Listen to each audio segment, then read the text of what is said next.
디모데전서 1장을 마주합니다. 우리가 잘 아는 대로 하나님께서 바울을 통해서 영적인 아들 디모데에게 그의 뒤를 이을 교회의 지도자 된 젊은 디모데에게 목양에 대한 이야기를 알려주면서 주님의 몸된 교회를 이렇게 이끌어가라 라고 권면하는 내용의 말씀, 그런 의도로 쓰여진 것이 바로 디모데 전후서의 이야기입니다. 특별히 디모데전서 1장의 말씀을 우리가 보게 되면 교회가 무엇으로 건강해지는가를 묻고 답하고 있음을 보게 됩니다.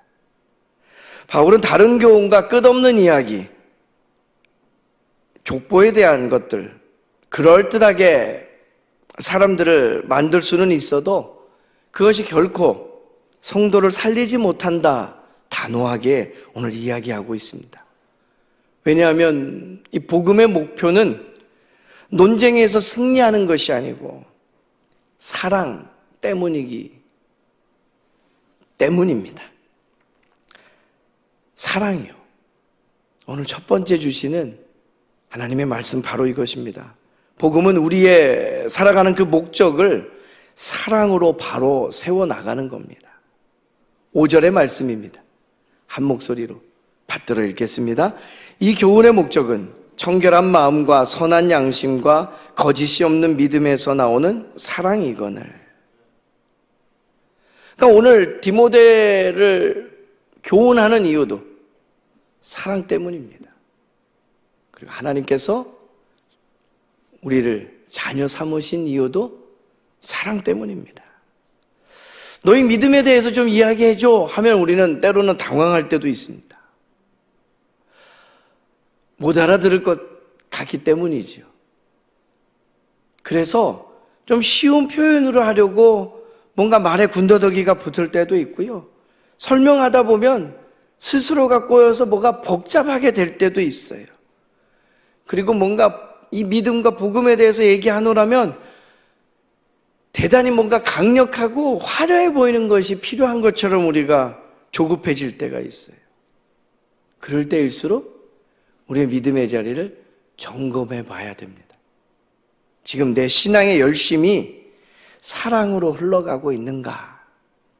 아니면 지식의 칼로 누군가를 설득시키려 하고 다른 사람을 정죄하며 재단하고 있지는 않는가라고 말이에요.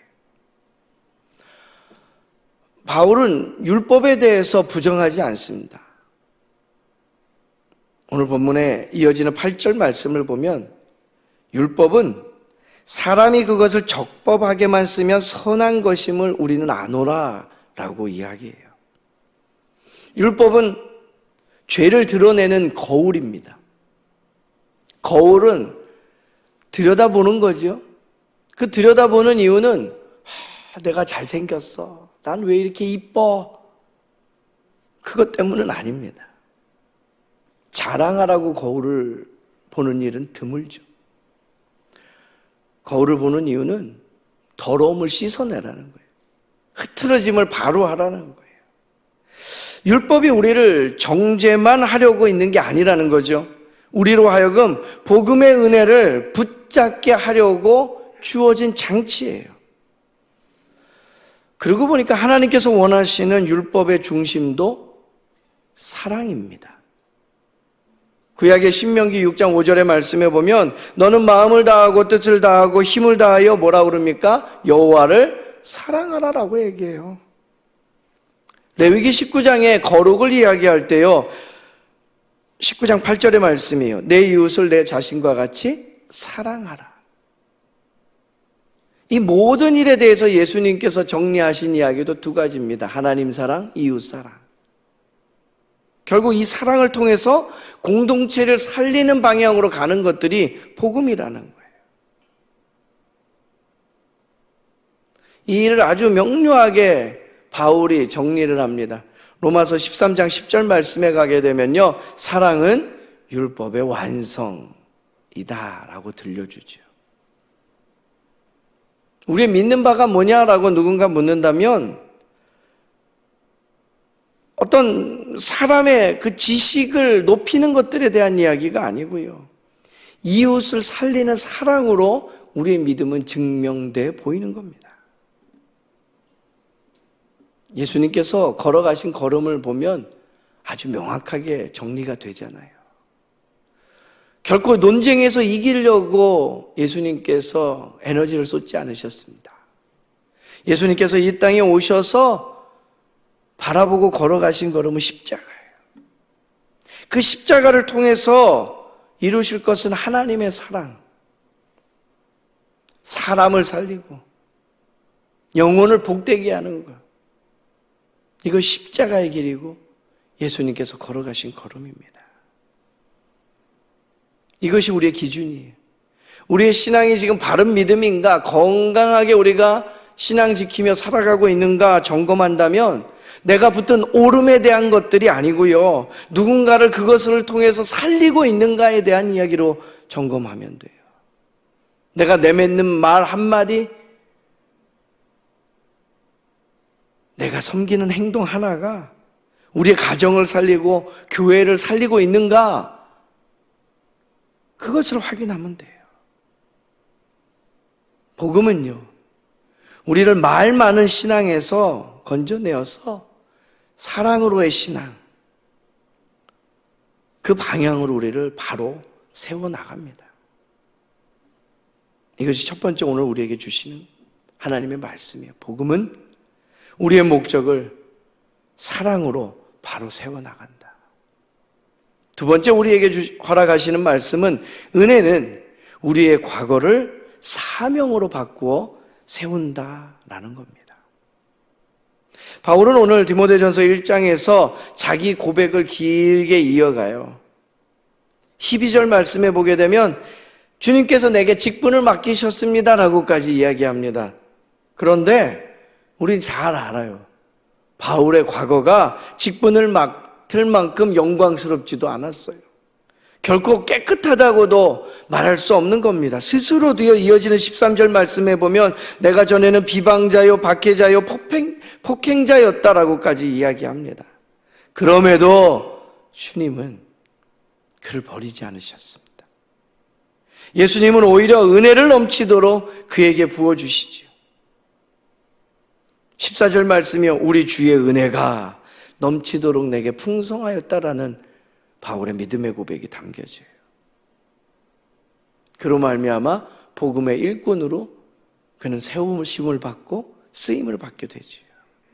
여기에 하나님 나라의 신비, 그 영적인 원리가 등장해요. 세상은 과거를 보며 꼬리표를 붙여서 이도 저도 못하게 하는데, 하나님은 은혜로 우리의 과거를 뛰어넘는 증언자로 세워나가시더라는 거예요. 할렐루야. 그 이유가 뭔가? 이어지는 16절 말씀에 보게 되면 바울은 자신이 용서받은 표본이다 라고 이야기합니다. 바울이 변화받은 것은요, 어떤 개인의 성공담에 대한 이야기가 아니라는 거죠. 오직 이 복음이 무엇인지를 보여주고자 하시는 하나님의 계획이에요. 앞선 15절 말씀을 보면 이래요. 예수님께서 죄인을 구원하시려고 세상에 임하셨다라는 걸 드러내는 인생이 바울이라는 거예요.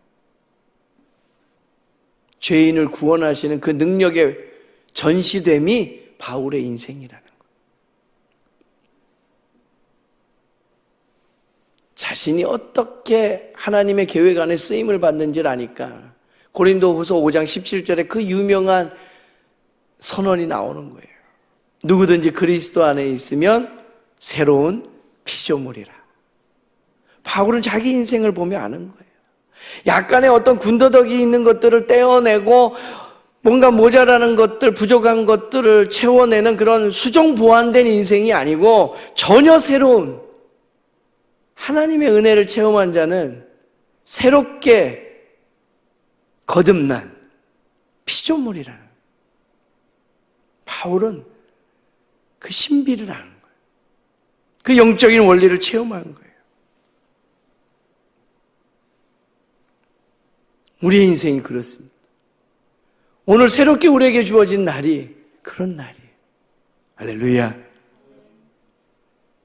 누가복음 5장에 보면 예수님께서 세리 레위를 부르시면서도 내가 죄인을 부르러 왔다라고 말씀하셔요.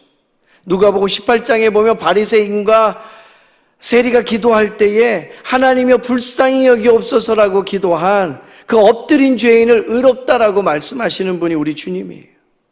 예수님의 그 은혜는 늘 죄인을 새 사람으로 세우시고 사명으로 보내시는 줄로 믿습니다.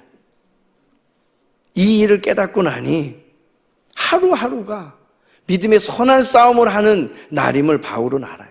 그래서 디모데에게 가르쳐요. 18절 말씀의 하반절에 그러니 선한 싸움을 싸우라는 거예요. 믿음과 착한 양심을 가지고 오늘 하루에 주어진 일과 속에 하나님의 영광 위에 그렇게 살아가라는 거예요. 오늘 우리는 그렇게 부르심을 받고 그렇게 세우심을 입은 존재들입니다. 은혜로서 과거에 우리의 삶이 어때든지 상관없이 사명으로 새로 세우심을 경험하며 하나님의 영광을 위해 또 살아내는 저와 여러분 되기를 간절히 소망합니다.